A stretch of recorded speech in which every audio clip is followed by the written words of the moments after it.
अरहंत सिद्ध सूरी उपाध्याय साधु सर्व अर्थ के प्रकाशी मांगलिक उपकारी है। तिनको स्वरूप जान रागते भई जो भक्ति काय को नवाई स्तुति को उचारी है। धन धन्य तिन ही ते काज सब आज भवे कर जोड़ बार बार वंदना हमारी है।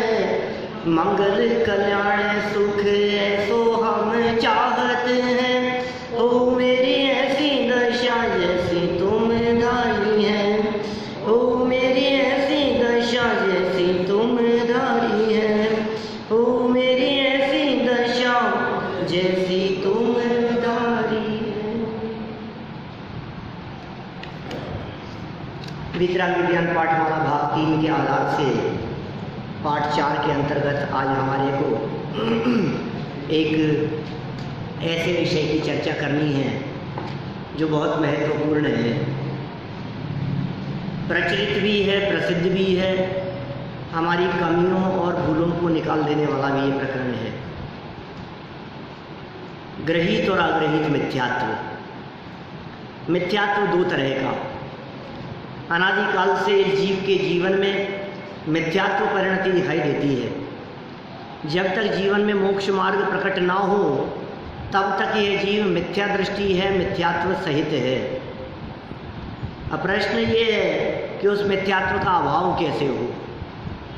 ये सबकी कोशिश है, क्योंकि मिथ्यात्व के अभाव के बिना मोक्ष मार्ग प्रकट नहीं हो सकता। अब मिथ्यात्व भी दो तरह का है। उन दो प्रकार के मिथ्यात्व की चर्चा यहाँ छेड़ाला ग्रंथ के आधार से की गई है। दौलत राम जी द्वारा लिखित ये छेड़ाला नामक ग्रंथ बहुत प्रसिद्ध ग्रंथ है। यहाँ प्रारंभ में दौलत राम जी का अत्यंत संक्षिप्त परिचय दिया है। हम 2-5 मिनट में ये दौलत राम जी के परिचय की चर्चा करते हुए फिर आगे ग्रहित और अग्रहित मिथ्यात्व की चर्चा करेंगे। लगभग 5 मिनट में हम इनके परिचय की बात कर रहे हैं। वैसे इनका परिचय हमने छेड़ाला पढ़ते समय कुछ वर्षों पहले किया था। 5-7 साल पुरानी बात होगी मुश्किल से। कौन थे दौलत राम जी? इनका व्यक्तित्व कृतित्व क्या है? संवत 1855 से 1923 तक का इनका काल रहा दौलत राम जी का। इसका मतलब लगभग 200 वर्ष पुराना काल है। 1855 से में इनका जन्म हुआ और अभी चल रहा है 2074 चल रहा है अभी। इसका मतलब 220 साल पहले करीब इनका जन्म हुआ था। तो मतलब लगभग 200 साल के आसपास पुरानी रचना ये छेड़ाला नामक रचना है जो समाज में बहुत प्रसिद्ध है। अध्यात्म रस में निमग्न रहने वाले 19वीं सदी के तत्व रसिक विद्वान, तलस्पर्शी विद्वान कविवर दौलत राम जी के ये पल्लीवाल जाति के नर रत्न थे। जाति कौन सी थी इनकी? दिगंबर जैन पल्लीवाल। दिगंबर जैनियों में बहुत सारी जातियां हैं इस तरह की। खंडेलवाल है, पोरवाल है, पल्लीवाल है, जैसवाल है। तो ये इनमें से ये पल्लीवाल जाति के थे। आपका जन्म अलीगढ़ के पास सासनी नामक ग्राम में हुआ था। बाद में आप कुछ दिन अलीगढ़ भी रहे थे। आपका पिता का नाम टोडरमल जी था। ये टोडरमल जी नहीं, ये नहीं, ये टोडरमल जी तो अपने जयपुर के हुए और ये तो बहुत पहले हुए थे। एक टोडरमल अकबर के दरबार में भी हुआ करता था, वो भी नहीं।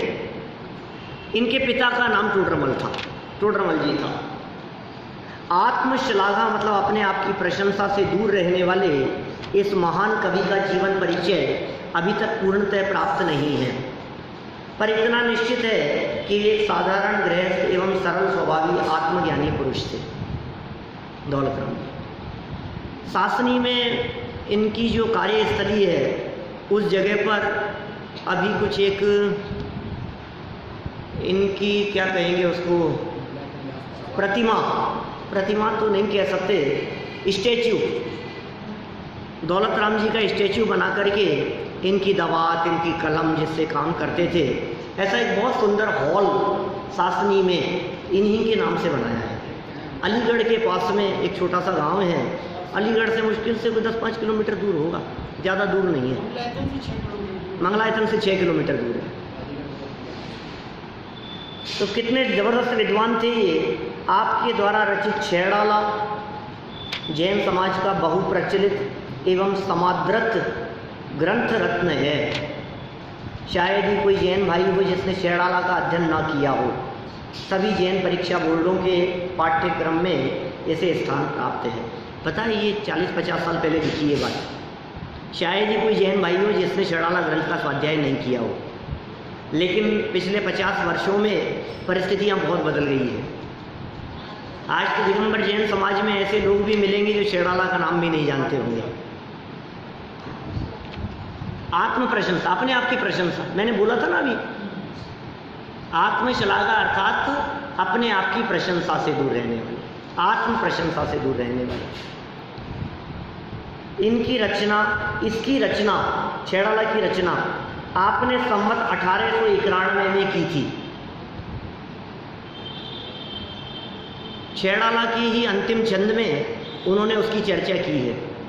छेड़ाला के अंतिम छंद में उन्होंने कहा है, इक नव वसु इक वर्ष की तीज शुक्ल वैशाख कर्यो तत्व उपदेश लखी बुद्ध जन की भाख, लखी बुद्ध जन की। ये छेड़ाला का अंतिम छंद है।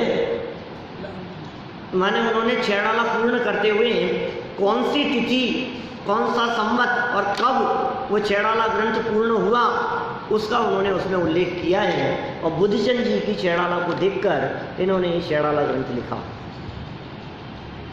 आपने इसमें गागर में सागर भरने का सफल प्रयत्न किया है। इसके अलावा आपने अनेक स्तुतियाँ एवं अध्यात्म रस से ओतप्रोत अनेक भजन लिखे हैं जो आज भी सारे हिंदुस्तान की शास्त्र सभाओं में प्रतिदिन बोले जाते हैं। आपके भजनों में मात्र भक्ति ही नहीं, गूढ़ तत्व भी भरे हुए हैं। भक्ति और अध्यात्म के साथ ही आपने काव्य में, आपके काव्य में काव्योपादान भी अपने प्रौढ़तम रूप में पाए जाते हैं। भाषा सरल सुबोध प्रवाहमयी है। भर्ती के शब्दों का अभाव है। भर्ती के शब्द जानते हैं आप? भर्ती के शब्द माने क्या होता है? छंद को पूरा करने के लिए, दोहे को पूरा करने के लिए निरर्थक बिना मतलब के शब्दों को जबरदस्ती डाल दिया। भर्ती छंद पूर्ति के लिए, दोहा पूर्ति के लिए, भजन में लाइन की तुकबंदी नहीं बैठ रही, जबरदस्ती इधर उधर के शब्दों को डाल करके उसको भर दिया हो। ऐसे शब्दों का आपकी भक्ति स्तुतियों में, काव्य में अभाव है। सार्थक शब्द हैं सब। महत्वपूर्ण शब्दों का चयन आपके माध्यम से हुआ है। आपके पद हिंदी गीत साहित्य के किसी भी महारथी के सन्मुख बड़े ही गर्व के साथ रखे जा सकते हैं। प्रस्तुत अंश आपकी प्रसिद्ध रचना छेड़ाला की दूसरी ढाल पर आधारित है। बहुत महत्वपूर्ण पाठ है, बहुत गंभीर चर्चा है। ध्यानपूर्वक पढ़ेंगे, आपको मज़ा आएगा, आनंद आएगा आपको, और अपने जीवन की विकृतियों को निकालने का अवसर भी मिलेगा। आग्रहित और ग्रहित मिथ्या, जिन्होंने सम्यक दर्शन प्राप्त कर लिया उनका होगा, उनमें ही ऐसी कला होती है। सम्यक दृष्टियों के जीवन में ग्रहित और अग्रहित दोनों मिथ्यात्व नहीं होते। नहीं, छेड़ाला जैसा लिखा है ऐसा सम्यक दृष्टि लिख सकता है, ज्ञानी लिख सकते हैं। छेड़ाला जैसी रचनाएं ये अज्ञानियों के माध्यम से कैसे हो सकती है? सम्यक दृष्टि ज्ञानियों की रचनाएं ऐसी हो सकती है। अनेक पदों को देखकर ऐसा लगता है जिसमें उनका ज्ञान, उनका वैराग्य, उनकी सामर्थ्य, उनकी सदृष्टिपना स्पष्ट रूप से झलकता है। तत्वों की गहरी पकड़, भेद विज्ञान की चर्चा, सूक्ष्म विवेचना, चतुर्गति की दुख रूप परिस्थितियों का वर्णन करते हुए सिद्ध परमात्मा तक पहुंचा दिया। आत्मानुभूति की चर्चाएं की, सम्यक दर्शन की महिमा की बात कही, भेद विज्ञान की चर्चा कही, 7 तत्व 6 द्रव्य की बात कही, अणुव्रतों की चर्चा की उन्होंने, महाव्रतों की, अणुव्रतों की चर्चा की। बहुत सुंदर वैराग्य प्रेरक चर्चाएँ हुई, सम्यक ज्ञान की महिमा गाई, सम्यक चारित्र की महिमा गाई। माने ये सारी बातें किसी विषय कषाय में रचे पचे मिथ्या दृष्टि जीव का कार्य नहीं हो सकता है। निश्चित रूप से आप बहुत विशिष्ट ज्ञानी थे। यह बात आज 200 साल बाद में भी उनके द्वारा लिखे गए काव्य और रचनाओं को पढ़ करके हम देख सकते हैं। दो तरह के मिथ्यात्व, मिथ्यात्व दो प्रकार के, कौन कौन से? अग्रहीत और ग्रहीत, दो प्रकार के मिथ्यात्व हैं। शब्दों के अर्थ बतलाता हूँ। अ माने नहीं, ग्रहीत माने ग्रहण करना। तो अग्रहीत और मिथ्यात्व, मिथ्यात्व तो आप जानते ही हैं। मिथ्यात्व तो हमने पहले बालबोध पाठमाला भाग 2 पाठ 3 में पढ़ा था, ध्यान है आपको? उल्टी मान्यता को मिथ्यात्व कहते हैं। बहुत बढ़िया है, मजा आ गया सुनकर। उल्टी मान्यता को मिथ्यात्व कहते हैं। ये उल्टी मान्यता दो प्रकार से हो सकती है। एक उल्टी मान्यता ऐसी जो उल्टी मान्यता अनादिकाल से चली आ रही है, जिस उल्टी मान्यता को हमने वर्तमान में ग्रहण नहीं किया है, जो हमारी इस मनुष्य जन्म की नई कमाई नहीं है, पुरानी चली आ रही है, उस उल्टी मान्यता को, उस मिथ्यात्व को हम कहेंगे अग्रहीत मिथ्यात्व। आर्य, अग्रहीत मिथ्यात्व कौन सा? दीपावली पर लक्ष्मी पूजन। कौन सा? जो अनादिकाल से चला आ रहा है वो अग्रहीत। अग्रहीत माने जो अनादिकाल से चला आ रहा है। 7 तत्व संबंधी भूल, शरीर के प्रति अपनापन, ये ऐसे मिथ्यात्व हैं जो मिथ्यात्व अनादिकालीन है। 7 तत्व संबंधी भूल अनादिकालीन है। तो ये सब हो जाएगा अग्रहीत मिथ्यात्व। और ग्रहीत माने नया, अपनी बुद्धि से, अपनी डेढ़ अकल से, इस मनुष्य जन्म में बाहरी वातावरण से, माहौल को देखकर हमने जो गलत मान्यताएं, गलत धारणाएं अपना ली है, वर्तमान में जो नई अपना ली है, उसे कहेंगे ग्रहीत।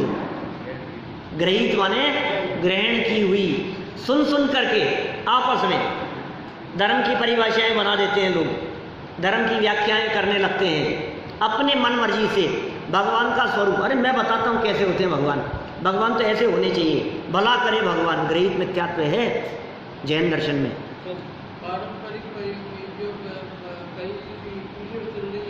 तो भी भले कई पीढ़ियों से चल रहा हो, लेकिन आपकी लाइफ में पिछले जन्म में नहीं था इसलिए आपने अभी ग्रहण किया, वो ग्रहीत मिथ्यात्व है। बहुत विस्तार से चर्चा होगी।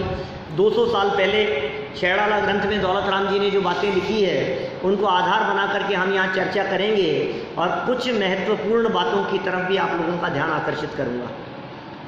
ग्रहीत मिथ्यात्व के संदर्भ में कितनी प्रकार की बातें हो सकती है। मोक्ष मार्ग प्रकाशक ग्रंथ पढ़ते समय 6वें अध्याय में लगभग कितने प्रवचन हुए होंगे मुझे ध्यान नहीं है, 50-60 प्रवचन तो हुए होंगे, इससे ज़्यादा ही हुए होंगे। माने इतने प्रवचनों के माध्यम से ग्रहीत मिथ्यात्व पर बहुत ज़बरदस्त चोट मारने का प्रयास किया था। 6वां अध्याय है मोक्ष मार्ग प्रकाशक का। ग्रहीत मिथ्यात्व क्या क्या है?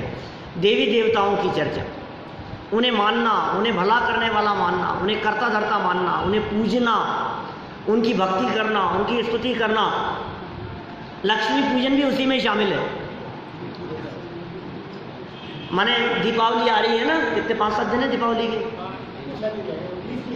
19 की है, आज 13-6 दिन है। दीपावली पूजन ग्रहीत मिथ्यात्व।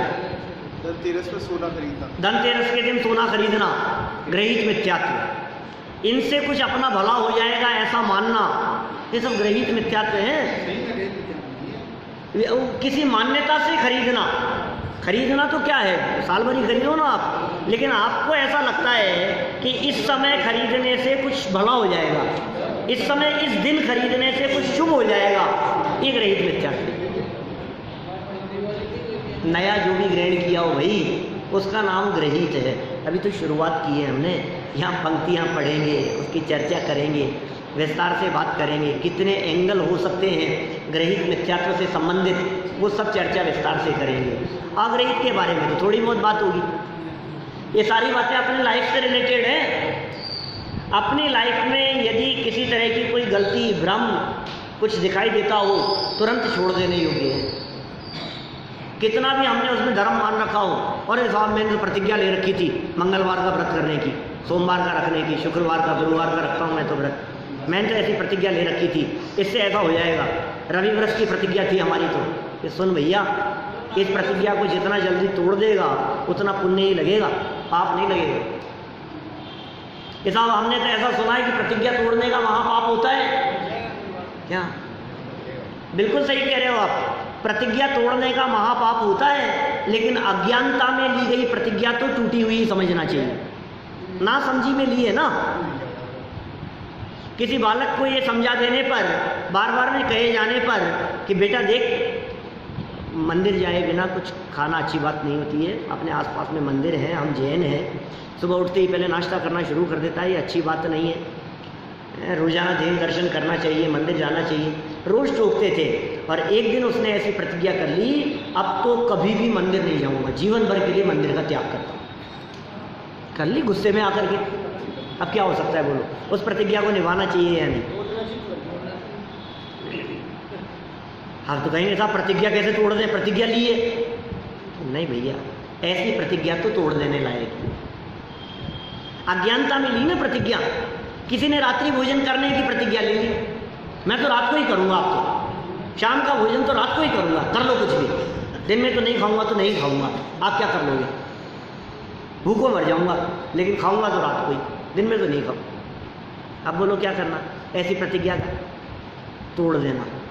इसलिए कह रहा हूँ, ग्रहित मिथ्यात्व के कारण अनेक प्रकार की जो प्रतिज्ञाएं ले ली गई हो, अज्ञानता में, नासमझी में, किसी के द्वारा कह देने पर वे प्रतिज्ञाएं तत्काल तोड़ देने योग्य है।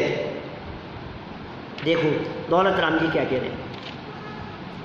छेड़ाला किसकी कथा है भैया? चर्चा तो यहाँ से शुरू की, वही संवाद, छात्र और अध्यापक के संवाद के माध्यम से चर्चा कर रहे हैं। छेड़ाला में किसकी कथा है, किसकी कहानी है? हमारी, तुम्हारी और सबकी कथा है। तास भ्रमण की है बहु कथा, पे कछु कहूँ कही मुनि यथा। तास भ्रमण की है बहु कथा, कथा सुना रहे हैं दौलत राम जी छेड़ाला में। मैंने 1991-92 के आसपास छेड़ाला ग्रंथ चलाया था हमारे मंदिर में, सब अम्मा जी वगैरह बैठते थे, बड़े बड़े लोग बैठते थे सब।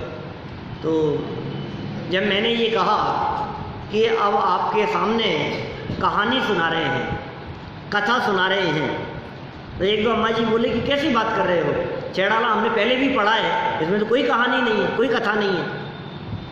तो मैंने कहा सुनो, दौलत राम जी खुद कह रहे हैं, मेरी बात तो मत मानो। दौलत राम जी मंगलाचरण करने के बाद में छेड़ाला प्रारंभ करते हुए खुद कह रहे हैं, हे जीव, तेरे इस संसार परिभ्रमण की कथा बहुत लंबी है, लेकिन उस लंबी कथा को नहीं सुनाऊंगा, उसमें से थोड़ी बहुत कहानी मैं तेरी जरूर सुनाऊंगा कि तूने पिछले काल में, पिछले जन्मों में क्या क्या किया। कहानी सुना रहे हैं, सब जीवों की चर्चा सुना रहे हैं। ये कथा है, हमारी, तुम्हारी, सबकी कथा है। अच्छा, संसार में घूमने की कथा है। हम धर्म पढ़ते हैं तो ऐसा पढ़ते हैं कि सबके लिए लिखा है, मेरे लिए थोड़ी लिखा है। हाँ, जबकि पढ़ना इसलिए चाहिए कि मेरे लिए लिखा है। देखो भाई, अपने में कोई दोष हो तो उन्हें निकाल लेना, औरों के दोष देख देख कर कशाई नहीं होना। जो भी शास्त्र पढ़ते समय वो ऐसा है और वो तो ऐसा है, देखो ये तो उसी की बात चल रही है, उसने ऐसा किया था। हम जब ये पढ़ते हैं, हमें दूसरे लोग देखते हैं, हम दूसरे को सबक सिखाना चाहते हैं, हम दूसरे को समझाना चाहते हैं, हमें औरों की गलतियां दिखती है। भाई यहाँ क्या कह रहे हैं? ये कह रहे हैं दूसरों के दोष देख देख कर कशाई नहीं होना। यदि कोई भूल, यदि कोई गलती अपनी लाइफ में, अपने जीवन में हो तो उसे निकाल लेना। यह जीव अनंत काल से चारों गति में भ्रमण कर रहा है, पर इसे कहीं भी सुख प्राप्त नहीं हुआ। यही तो बताया है पहली ढाल में।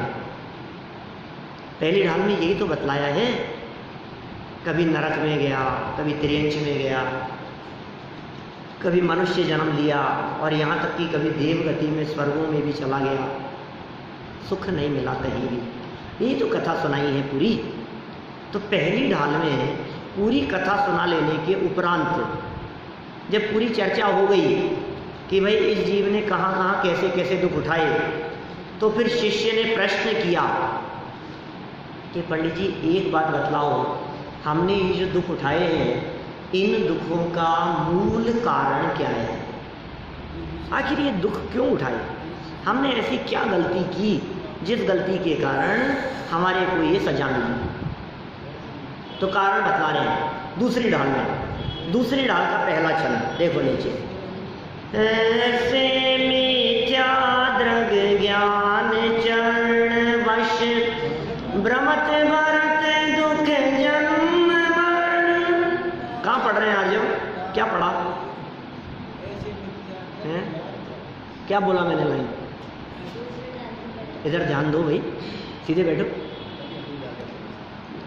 ऐसे मिथ्या द्रग ज्ञान चरण, ऐसे मतलब इस प्रकार के, कैसे, जिसकी चर्चा करेंगे। मिथ्या द्रग माने मिथ्या दर्शन, मिथ्या ज्ञान और मिथ्या चारित्र के वश होकर, वश, मिथ्या द्रग माने दर्शन, ज्ञान माने ज्ञान, चरण मतलब चरण। तो मिथ्या दर्शन, मिथ्या ज्ञान और मिथ्या चरण, कह रहे हैं वश, इसके वश होकर भ्रमत, भ्रमत भ्रमता रहा। चारों गतियों में क्यों भ्रमा? मिथ्या दर्शन ज्ञान चारित्र की वजह से।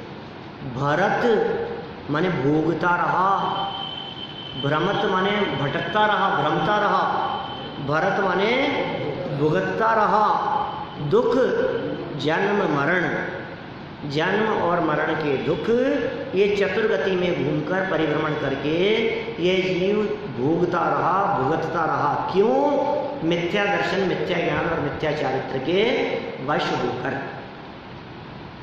मिथ्या दर्शन, मिथ्या चारित्र के वश होकर ये जीव ऐसा काम करता रहा। फिर शिष्य ने प्रश्न किया, ये मिथ्या दर्शन, मिथ्या ज्ञान और मिथ्या चारित्र क्या है जिसके कारण सब दुखी हैं? देखो बहुत महत्वपूर्ण बात आ गई है, थोड़ा ध्यान देना। चारों गतियों में दुख नहीं है। ये जीव चतुर्गति के कारण दुखी नहीं हुआ, परिस्थितियों के कारण दुखी नहीं हुआ। ये जीव किस वजह से दुखी हुआ है? दीपेश जी, मिथ्यात्व के कारण दुखी हुआ है, अपनी उल्टी मान्यता के कारण दुखी है। मिथ्या दर्शन, मिथ्या ज्ञान और मिथ्या चारित्र के कारण दुखी है। ये दुख का मूल कारण है। सुख बाहर में खोजना वो मिथ्या दर्शन है। पर में सुख मानना, शरीर में सुख मानना, पंचेंद्रिय विषय भोगों में सुख मानना, ये सब मिथ्यात्व है। माने मिथ्यात्व के कारण ये जीव दुखी है। पैसे की कमी से कोई दुखी नहीं होता, धन की कमी से कोई व्यक्ति दुखी नहीं होता, बिजनेस में लॉस लग जाने से कोई व्यक्ति दुखी नहीं होता, परिवार में किसी का मरण हो जाने से दुखी नहीं होता, हड्डी टूट जाना दुख का कारण नहीं है। आपको लगेगा कैसी उटपटांग बातें कर रहे हो, यही तो सब दुख के कारण दिखते हैं हमारे को, सब यही दुख के कारण लगते हैं हमारे को। परिवार में किसी का मरण हो गया वह दुख का कारण लगता है। एकदम लाखों रुपयों से नीचे आ गए तो एकदम हमारे को लगता है ना यार ये दुख का कारण लगता है। लेकिन नहीं भाई, पैसे की कमी दुख का मूल कारण नहीं है। दुख का मूल कारण है पैसे की अधिकता से सुख और पैसे की कमी से दुख मानना, ये मिथ्यात्व है। यदि पैसे की कमी से दुख होने लगे तो हमारे मुनिराज कितने दुखी हो जाएंगे, लेकिन दुखी नहीं है। तो पैसा तो बिल्कुल नहीं है उनके पास में। इसका मतलब पैसे से सुख का कोई रिलेशन नहीं है।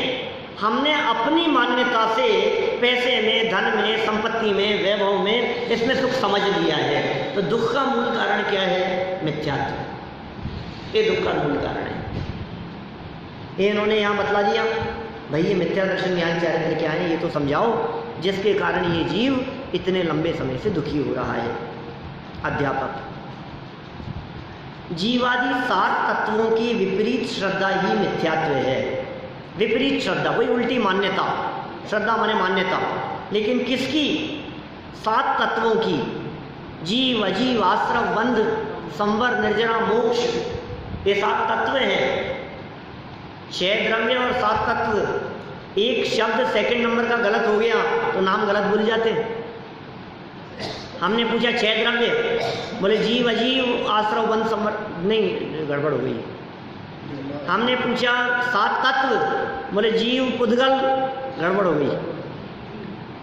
जब 6 द्रव्य की बात करते हैं तो जीव के बाद में पुद्गल आएगा, जब 7 तत्व की बात करते हैं तो जीव के बाद में अजीव आएगा। ठीक है ना, बस सावधानी रखना। जीवादि 7 तत्वों की विपरीत श्रद्धा ही मिथ्यात्व है, इसे ही मिथ्या दर्शन भी कहते हैं। जीव, अजीव आदि 7 तत्व जो तुमने पहले सीखे थे ना, 7 तत्व, वे जैसे हैं उन्हें वैसे न मानकर उल्टा मानना ही विपरीत श्रद्धा है। जैसे वैसा मत मानो, उल्टा सीधा मानो, ये विपरीत श्रद्धा है। ये दौलत राम जी की लाइन बतला रहे हैं, जीवादि प्रयोजन भूत तत्व सरदे तिन माहि विपर्ययत्व। क्या कहा? जीवादि प्रयोजन भूत तत्व हैं, सरदे माने श्रद्धा करता है, तिन माही उनमें, विपर्ययत्व विपरीत मानता हुआ उनकी श्रद्धा करता है। ये इस जीव की भूल है। अच्छा, इस मिथ्यात्व के चक्कर में हम कब से आ गए हैं? इस मिथ्यात्व के चंगुल में हम कब से फंसे हुए हैं? बताओ।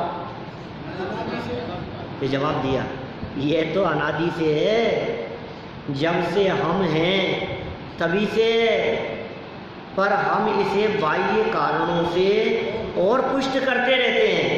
ये 2 प्रकार का होता है, एक आग्रहित मिथ्यात्व और दूसरा ग्रहित मिथ्यात्व। अब होगी चर्चा चालू। कौन कौन से मिथ्यात्व हो गए सात्विक?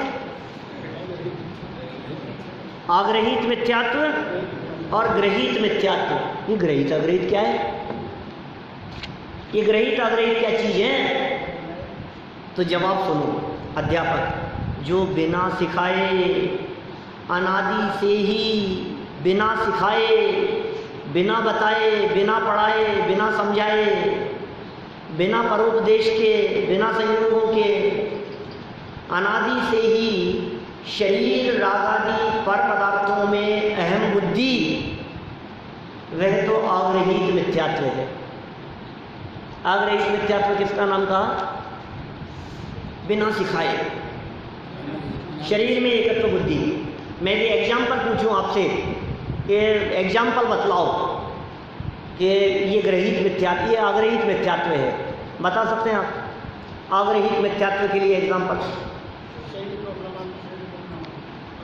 मैं गोरा हूँ, मैं काला हूँ, पर पदार्थों को अपना मानना, पर में सुख मानना, पंचेंद्रिय विषय भोगों में आनंद मानना, अनादिकाल से चल रही है ये परंपरा। रागादिक को भला मानना, अनादिकाल से चल रही है ये परंपरा। मैं सुखी दुखी, मैं रंग राव, तन उपजत अपनी उपज जान, तन नशत आपको नाश मान, यह आग्रहित मिथ्यात्व है। दूसरे सुधर जाए तो मैं सुखी हो जाऊँ। हाँ, दूसरों को सुधारना, पर में फेरफार करने की चेष्टा करना, दूसरों को बदलने की चेष्टा करना, ये सब अनादिकाल से चल रही है बातें। ये आग्रहित मिथ्यात्व है। अब आगे, और जो कुदेव, कुगुरु और कुशास्त्र के उपदेश आदि से अनादि से चली आई उल्टी मान्यता की पुष्टि होती है, वह ग्रहित मिथ्यात्व है। क्या? अनादि से चली आई मान्यता को पुष्ट किया हमने, कुगुरु से, कुदेव से, कुशास्त्र से।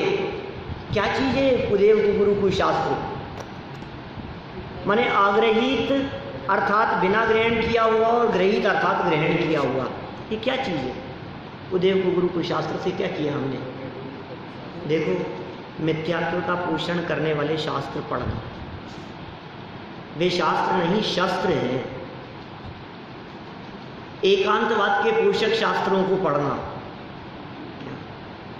जिनमें एकांत का वर्णन हो, ऐसे शास्त्रों को पढ़ना, पढ़ाना, सुनना, सुनाना, ये सब कुशास्त्र का सेवन है, ग्रहित मिथ्यात्व है। जहाँ हिंसा में धर्म बतलाया हो, जहाँ राग में धर्म बतलाया हो, जहाँ रात्रि भोजन आदि की प्रेरणा दी गई हो, जहाँ चांद देख करके भोजन करने का उपदेश दिया हो, जहाँ इन सब बातों में, जहाँ बलि चढ़ाने में, जहाँ हिंसा आदि करने में, जहाँ राग रंग की बातों में ही धर्म कहा गया हो, ऐसा भी ये वितरागी जैन धर्म नहीं है। तो जिन शास्त्रों में ऐसी बातों का वर्णन मिले, उन शास्त्रों को पढ़ना ये ग्रहित मिथ्यात्व है। जन्मपत्री दिखाना। हाँ, जो गुरु हमारे को इन बातों में उलझाएं, मंत्र तंत्र आदि के माध्यम से हमारे को विषय कषायों में उलझावे, वे सब कुगुरु जानना। क्या सानिध्य समागम से दूर बचन, दूर रहने का प्रयास करना। मैं ये नहीं कह रहा हूँ कि आप उनकी निंदा आलोचना करें, हम व्यक्तिगत चर्चा भी नहीं कर रहे हैं, क्योंकि व्यक्तिगत चर्चा में निंदा का दोष लगेगा। क्या लेकिन यदि समूह रूप से चर्चा की जाए तो क्या सही है और क्या गलत है, इसका निर्णय होना ही चाहिए। हाँ, 24 तीर्थंकरों को बांट देना, वो सब देव के अंतर्गत आएगा, अभी गुरु की चर्चा कर रहे हैं हम। जो गुरु हमारे को राग में उलझाने की बात कहे, जो गुरु हमारे को विषय कषाय में उलझाने की बात करे, जो गुरु हमारे को धनाधिक में सुख बुद्धि बताने की बात करे, जो गुरु हमारे को ये बात कहे कि ऐसा करने से तुम्हारा बिजनेस बढ़ेगा, ऐसा करने से ये होगा, इस मंत्र का जाप करो खूब धन बरसेगा, तो समझ लीजिए हमारा प्रश्न है उन गुरुओं से कि महाराज आप ये बतलाओ कि कितना भी धन बरस जाए, क्या उससे हम सुखी हो पाएंगे? क्या आपके आशीर्वाद से धन तो बहुत बरस जाएगा, लेकिन आप बताओ क्या उससे हम सुखी हो जाएंगे क्या? और यदि ये कहते हैं क्या बात करता है, इतना पैसा मिलेगा फिर भी सुखी नहीं होगा, तो फिर हमारा प्रश्न है महाराज आपने क्यों छोड़ा? आप भी इस मंत्र की आराधना के माध्यम से बहुत पैसा बना लो ना, आपने घर बार रुपया पैसा आदि क्यों छोड़ा? आपने आखिर ये त्याग और संयम का मार्ग क्यों अपनाया? और ये त्याग और संयम का मार्ग अपना करके भी आप यदि राग के मार्ग का उपदेश देते हैं तो ये उचित नहीं है। ये कहलाएगा ग्रहित मिथ्यात्व, कुगुरु का सेवन। इसी तरह से कुदेव में तो बहुत बातें हो सकती है भाई, कुदेव में तो इतनी चर्चा कर सकता हूँ मैं। देखिए, साफ साफ स्पष्ट रूप से दिखने वाले जो राग द्वेष बढ़ाने वाले देवी देवता दिखते हैं, उन सबको मानना पूजना ग्रहित मिथ्यात्व है। सब शामिल हो जाएंगे इसमें। आपके ब्रह्मा विष्णु महेश से लेकर के क्षेत्रपाल पद्मावती, सारे देवी देवता, सारे यक्ष यक्षिणी सब शामिल हो जाएंगे। क्या? हाँ, वो सब आ गए ना उसी में। शिव जी, गणेश जी, महादेव जी, सबकी चर्चा होगी। माने किसी की भी चर्चा कर लो आप, जिनको वस्त्र सहित आप पूज रहे हैं, जिनको भोग विलासिता की अवस्था में पूज रहे हैं, वो सब देव के संदर्भ में मिथ्या मान्यता है और ग्रहित मिथ्या है। हम तो कहते हैं भाई, जब कभी हम इस तरह की बात कह देते हैं ना, कई ऐसे अन्य मतावलंबी लोग हैं, दोस्त हैं, मित्र हैं, जो सामने से हमारा गला पकड़ते हैं। और मुझे मालूम है ये रिकॉर्डेड बात भी जब लोग सुनते हैं, सुनेंगे, तो ये कहेंगे यार आप तो दूसरे धर्मों की निंदा करते हो, आपको क्या अधिकार है उनके बारे में कहने का कि वे कुदेव हैं और वे पूजने योग्य नहीं है? आप अपनी बात करो ना, आप दूसरों की बात क्यों करते हो? हम भाई दूसरे की बात नहीं करते, हम तो व्यक्तिगत हित और अहित की बात करते हैं। जब हमने अभी अन्य देवी देवताओं के नाम लिए तो किसी व्यक्ति को ऑब्जेक्शन हो सकता है, लेकिन हम तो ये कह रहे हैं महावीर भगवान भी यदि मुकुट लगाए हुए सामने बैठे होंगे तो हमारा मस्तक उनके आगे नहीं झुकेगा। ऋषभदेव भगवान भी, आदि तीर्थंकर आदिनाथ स्वामी भी यदि राजपाट सहित कहीं उनकी प्रतिमा बनी हुई होगी तो हमारा मस्तक उनके आगे नहीं झुकेगा। हम राजा ऋषभदेव के नहीं, हम भगवान ऋषभदेव के भक्त हैं। राज्य अवस्था जब तक थी तब तक पूज्य नहीं है। इसी प्रकार हम राजा रामचंद्र जी के नहीं, हम अरिहंत रामचंद्र जी के भक्त हैं। क्या हम गदा वाले हनुमान जी के पुजारी नहीं हैं, लेकिन मांगी तुंगी से जिन हनुमान जी ने मुक्ति की प्राप्ति की, क्या उन भगवान हनुमान जी के भक्त हैं। समझ में आ रही है बात आपको? वीतरागता पूछे, ये सब गृहीत मिथ्यात्व है। रागादिक से दूर रहना। अच्छा चलो, इतनी बात तो गृहीत मिथ्यात्व में आई गई, और एक कदम आगे बढ़ के बात कहता हूँ कि साहब हम तो दूसरे देवी देवताओं को नहीं मानते, ठीक है, दूसरे धर्म वालों को नहीं मानते। ये क्षेत्रपाल पद्मावती आदि तो अपने ही हैं, ये तो दूसरे धर्मों में नहीं है ना। सम्यक दृष्टि, क्या सम्यक दृष्टि हो, लोग ऐसा कहते हैं कि सम्यक दृष्टि है, तो भी हमें ये कहना है सम्यक दृष्टि भी पूज्य नहीं होता। क्या कह रहा हूँ मैं? सम्यक दृष्टि भी पूज्य नहीं होता, क्योंकि हमारे यहाँ सम्यक दर्शन नहीं, संयम पूज्य है। सम्यक दर्शन चौथे गुणस्थान में, सम्यक दर्शन चौथे गुणस्थान में। अब चौथे गुणस्थान से ऊपर चलकर जब पांचवा गुणस्थान होगा, प्रतिमाधारी श्रावक होंगे तो वे पूज्य हैं। उससे ऊपर चलकर जब मुनि भूमिका होगी तब वे पूज्य हैं, माने चौथे गुणस्थान तक पूज्य नहीं है। और जिन देवियों की देवताओं की आप बात कर रहे हैं, उनका चौथे गुणस्थान से ऊपर नहीं हो सकता, संयम होता ही नहीं है देवों में। इसलिए हमारे यहाँ जैन परंपरा में देव पूज्य नहीं है। एक और बात कह दूँ आपसे, इतिहास की बात कहता हूँ, पुराणों की बात कहता हूँ, शास्त्रों की बात कहता हूँ, आप लोगों को चैलेंज करते हुए बात कहता हूँ। सब अभ्यासी लोग हैं, तलाशना शास्त्रों में, कोई उदाहरण देख करके लाओ, कोई ऐसे एग्जाम्पल तलाश करके लाओ। पुराणों की बात करता हूँ, आगम ग्रंथों की बात करता हूँ, शास्त्रों की बात करता हूँ, जिसमें किसी मनुष्य के द्वारा किसी देवगति के देव की पूजा की गई हो। एक आध उदाहरण बतलाओ। किसी मनुष्य गति के व्यक्ति ने किसी देवी देवता की पूजा भक्ति आराधना की हो, ऐसे कोई उदाहरण तलाश करके लाओ। एक उदाहरण नहीं मिलेगा, और मैं आपको लाइन से 100 एग्जाम्पल बतलाता हूँ जिसमें मनुष्य गति के व्यक्ति की आराधना भक्ति जय जयकार देवों ने की। क्या सूली का सिंहासन कर दिया, देव लोग आ गए। अग्नि का जल कर दिया, सीता की अग्नि परीक्षा के समय देवों ने आकर के पुष्प वृष्टि की।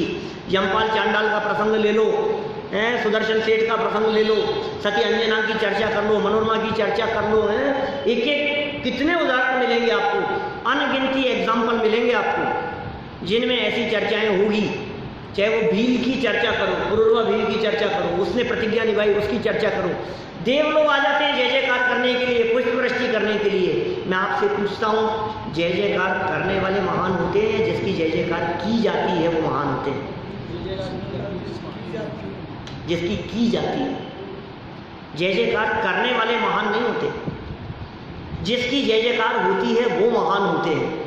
अरे मनुष्य गति के जीवों की कीमत ज़्यादा है, वैल्यू ज़्यादा है उन देव गति के जीवों से। वे देव लोग तरसते हैं मनुष्य पर्याय प्राप्त करने के लिए। सैकड़ों उदाहरण कह रहा हूँ मैं आपको, उदाहरण बतला सकता हूँ, 10-5 तो बता दिए मैंने आपको, जिसमें देवों ने मनुष्यों की जय जयकार की है। कब? मनुष्यों ने संयम अंगीकार किया तब, मनुष्यों ने प्रतिज्ञा निभाई तब, मनुष्यों ने अपने स्वरूप को पहचाना तब। अपने स्वरूप को भूल गया और उल्टा देव की पूजा करने लग गया। गृहीत मिथ्यात्व। सावधान रहो, ये हमारा सर विवेक पूर्वक झुकना चाहिए, किसी के भी आगे, गलत फहमी में नहीं, गलती से नहीं, लोभ लालच के कारण नहीं, जैसे जहाँ जाकर के माथा ठोक देता है, जैसे जहाँ जाकर के ऐसी बात करता है। कल परसों की बात है, शायद वो टीवी पर सुधा सागर जी ऐसी बात कह रहे थे कि वो ऐसी चर्चा चल रही थी कोई, कल परसों शाम को शंका समाधान में ऐसी बात आ रही थी। मैं देखता नहीं हूँ, लेकिन समय नहीं मिलता, लेकिन परसों ऐसे ही उधर से निकल रहा था, नानी जी के यहाँ चल रहा था टीवी, तो वो ये कह रहे थे, प्रकरण चल रहा था गौतम गणधर के नाम पर गणेश जी की पूजा करने का, लक्ष्मी पूजन करने का, ऐसा प्रसंग चल रहा था। तो हम उनकी पूजा क्यों नहीं करें? तो ऐसा स्पष्ट शब्दों में दृढ़ता से कह रहे थे कि हमें बतलाओ, किसी हिंदू के द्वारा महावीर भगवान की पूजन की गई हो मंदिर में आकर के? कभी कोई हिंदू अपने यहाँ पूजन करते समय महावीर भगवान की फोटो सामने रखता हो? कभी कोई मुसलमान आपके महावीर भगवान की पूजन भक्ति आराधना करता हो? तो फिर तुम्हारे को क्या हो गया है?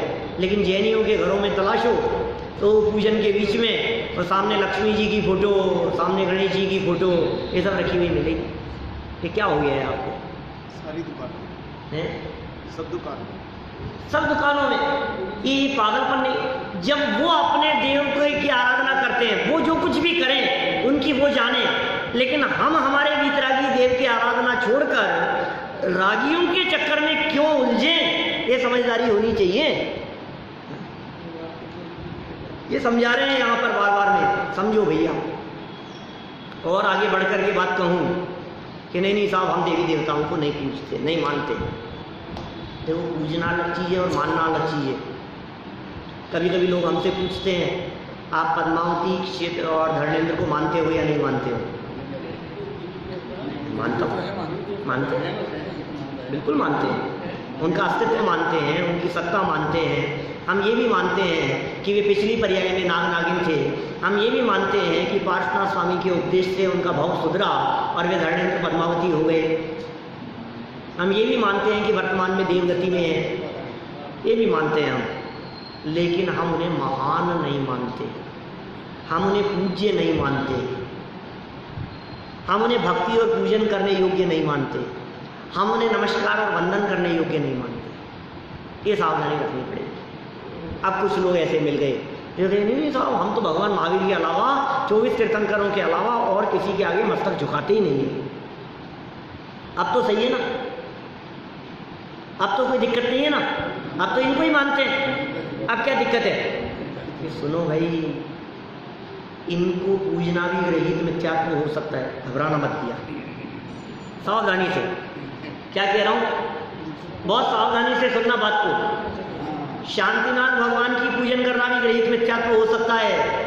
महावीर भगवान, पार्श्वनाथ भगवान, वीतरागी प्रतिमा, क्या हाथ पर हाथ धरी हुई प्रतिमा है, उस प्रतिमा की पूजन भक्ति करना भी ग्रहित मिथ्यात्व हो सकता है। इसका मतलब ग्रहित मिथ्यात्व प्रतिमा में नहीं है, ग्रहित मिथ्यात्व हमारी मान्यता में है। यदि कर्ता मान, यदि उनको कर्ता मानकर पूज रहे हो तो आप अपने ग्रहित मिथ्यात्व का पोषण कर रहे हो। समझ में आ रही है बात?